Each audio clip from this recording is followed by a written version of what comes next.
What is going on YouTube? And happy Halloween. Today we are going over the Cryptids of Illinois. So yeah, they've got some fun ones, some different ones.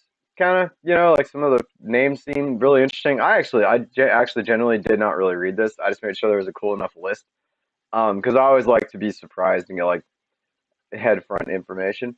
But yeah, so you know what? If you guys live in Illinois and you've heard of any of these, please let me know. Also, if you guys would like to, please send in some fan art of what these cryptids might actually look like. And yeah, without further ado, guys, please remember to like, comment, subscribe, turn on that notification bell, and let's get into this Cryptid Saturday. All right, so like I always like to say, guys, I don't own the rights to this article. I simply use it to pass along information. This particular article belongs to ChicagoTribune.com. So yeah, you guys can go show the Chicago Tribune some love. If not, just stick around because we're going to go through this together anyway. So let's get into this. A field guide to Illinois' fantastic beasts. Planning to go trick-or-treating in the next few days? Planning to merely leave the house? Not to scare you, but depending on where you live, there might be a giant humanoid-like creature on the loose. It has yellow eyes and black fur and was last spotted near Champaign by construction workers, bounding across a highway into the brush. Not that you're safer in southern Illinois. They have giant birds that carry off livestock. Northwest Illinois, wolfmen for sure. In the Chicago area, since the late 1970s, there have been police reports made by some police officers of phantom kangaroos. Yes, kangaroos. Lately, since April, there have been sightings of long, thin flying Mothmen soaring along the Calumet River above Adler Planetarium and Willis Towers. All of which is to say, for as long as it has been a state, Illinois has been abundant in cryptozoological species. That is, mysterious, elusive monsters that have more basis in folklore and imagination than reality. Did you know, for instance, according to the Bigfoot Field Researchers Organization, with tracks, credible reports of the legendary creature, Illinois has the fourth highest number of sightings in the country. Since 1967, in Cook County alone, there have been 16 Bigfoot run-ins. Well, Illinois has a Bigfoot, guys. That's not really a surprise if you've followed any of this series so far. Almost all the states we've covered up to this point have had them. Illinois has so many fantastical beasts, you may want to know where to find them. What follows is a field guide to the state's most intriguing crypto creatures. After all, said Andy Snyder, curator of herpetology and aquatics at the Brookfield Zoo, history is full of creatures once considered crypto species now shown to exist. The coelacanth, a long-extinct fish found in 1938, mammals are still being found, and even if a beast is not necessarily real, there is often a spark of truth there. I would like to think there are things out there we still don't know about, which really is all what cryptozoology is in a nutshell, guys. It's like the cryptozoological community believes in things that nobody else believes in. They believe that they're real and hoping to just prove that they are. That's really all it is. Oh, what the heck is that thing? The infield horror. In the 1940s, a leaping simian-esque oddity was spotted in the small town of Mount Vernon. In the 1970s, a similar beast, now with 3 legs and eyes as bright as flashlights, was seen several times in nearby Enfield by a young boy and his neighbor on the same night, then later by a local radio news director. Some say it was an escape chemistry experiment, some say it was alien. Lauren Coleman, founder of the International Cryptozoology Museum in Maine and the Central Illinois native, investigated at the time. It made quite a stir, and not so much now. Some saw a deformed kangaroo. I thought of it as a variation of it. Lake Michigan sea serpent. Why does it look like it has a dog's face? That's so cute. Habitat. About a mile offshore, roughly Willamette to Hyde Park. According to an 1893 Tribune story, officers at Fort Sheridan on North Shore, now the Sheridan Reserve Center, were so shaken by local sea serpent sightings, they signed a pledge to let liquor alone. So I guess that's a pledge to stop drinking? It kind of means they were drinking on the job, though. What? Chicago, however, signed no such pledge, and from the 1860s to the 1930s, reports of a Lake Michigan sea serpent were frequent. I looked through my opera glasses and I could see it was not a boat, a Lincoln Park resident told this newspaper in 1899. Though unlike Pressy, Lake Superior, Champ of Lake Champlain, or Bessie, Lake Erie, Lake Michigan's monsters never had a clear identity. I don't even. I'm kind of confused. Like, are they hinting that this thing was like drugs? Okay, so I forgot to like do an explanation for this one, so I'm gonna scroll back up here. Okay. I have absolutely no idea what these people were seeing, but my best guess is they were probably actually seeing a monkey or an ape of some kind. In 1970s, like there was actually like a big craze in there for like people owning chimpanzees and monkeys and things. Yeah. So I think this one was actually probably if it was anything and it wasn't this weird kangaroo jumping thing, heck, you know what? It could even have been a kangaroo, but I doubt that highly. I seriously think it was probably just like somebody's escape pet. But yeah, other than that though, I have no idea what this thing is. It would like the third leg sort of makes sense that it could be a spider monkey because they use their tail to like swing from the branches and stuff.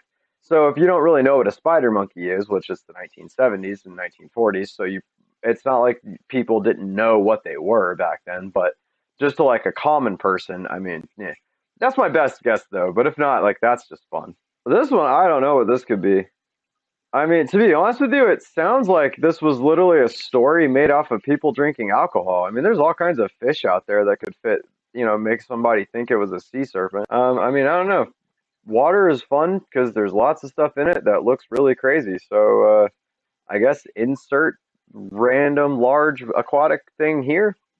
I mean, they could even have been seeing beavers if they were drinking.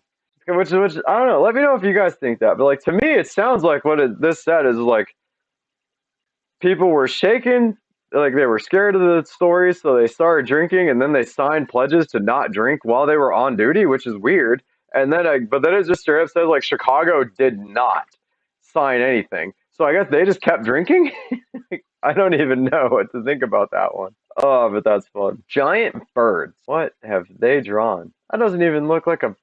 They could have at least tried. Central and Southern Illinois. In summer 1977, a 10-year-old boy outside Lincoln was attacked by giant birds. According to reports at the time, he was carried 30 feet and dropped. Farther south in the town of Alton, 17th century explorers once found an image of a dragon-like bird painted on a local bluff. The Pyasa, a Native American myth, has haunted the area ever since. Linda Godfrey, Michigan-based author of several books of American monster lore, said, "There's a group nicknamed for these large birds, Big Claw, but my favorite variation is Bat Squatch. Isn't that kind of terrific?"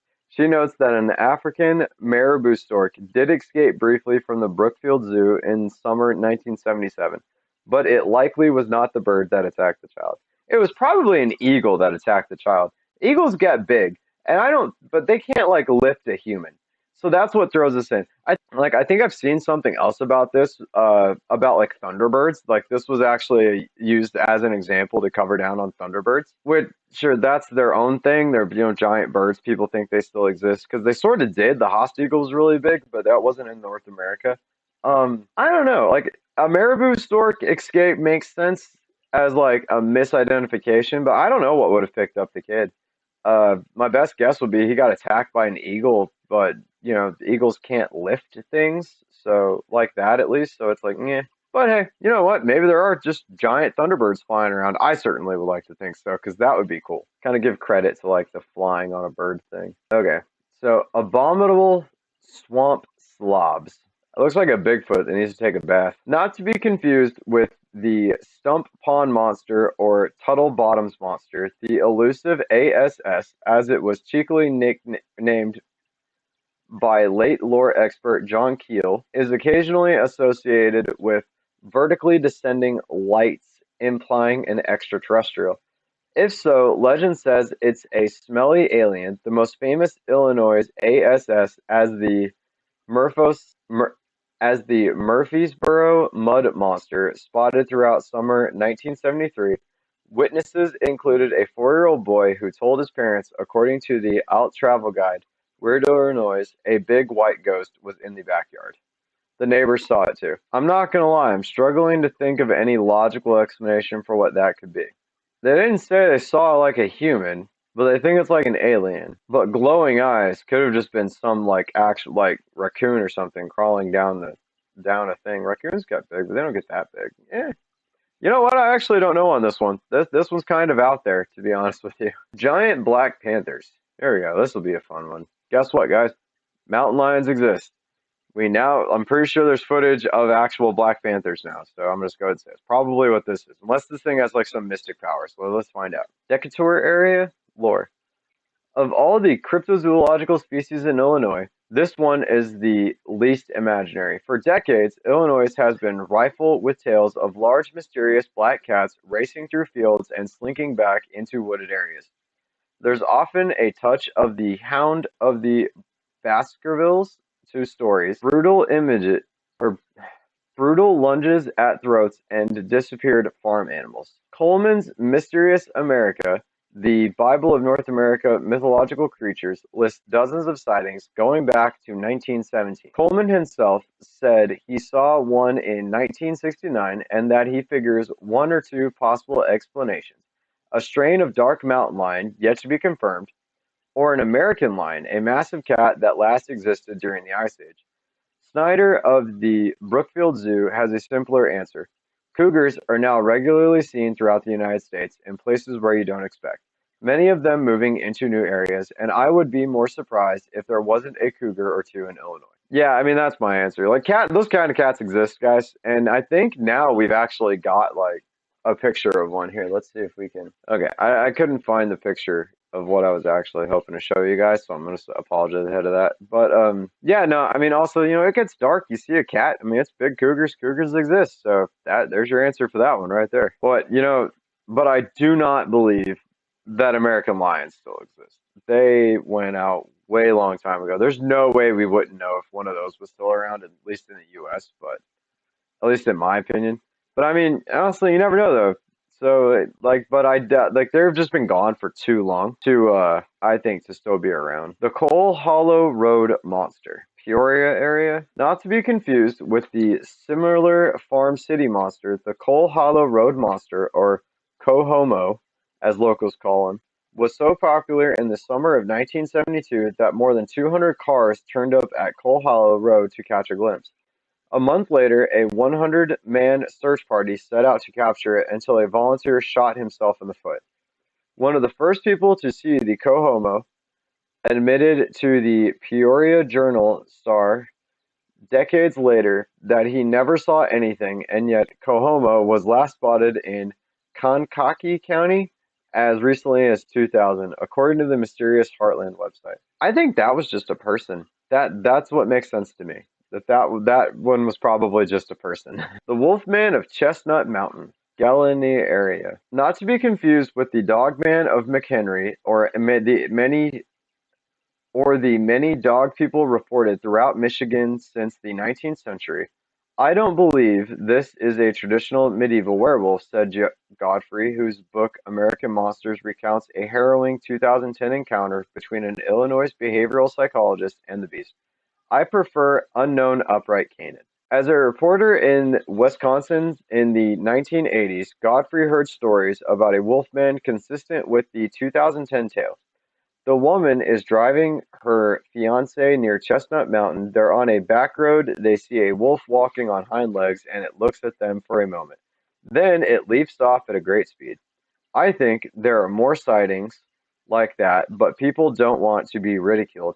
Some are in denial. They don't want to admit what they. I don't know, guys. Like, I think personally, like, there was wolves in Illinois, I think.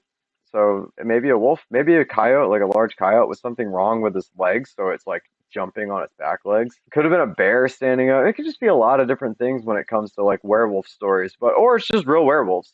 Well, guys, there's some cryptids from Illinois. I hope you guys enjoyed that article. It was more fun for me, I think, the names than anything, and some of them were cool. Some of them are probably 100% real. Definitely believe they saw something in that lake. I believe it was something that had to do with alcohol. definitely believe that there are probably Black Panthers out there somewhere. Um, but yeah, you know what? Let me know what you guys thought down below, and let me be the first to wish everybody here a happy Halloween. And all that being said, guys, please follow me on my social media, hit that like, comment, and subscribe, and I will see you guys on the next Cryptid Saturday.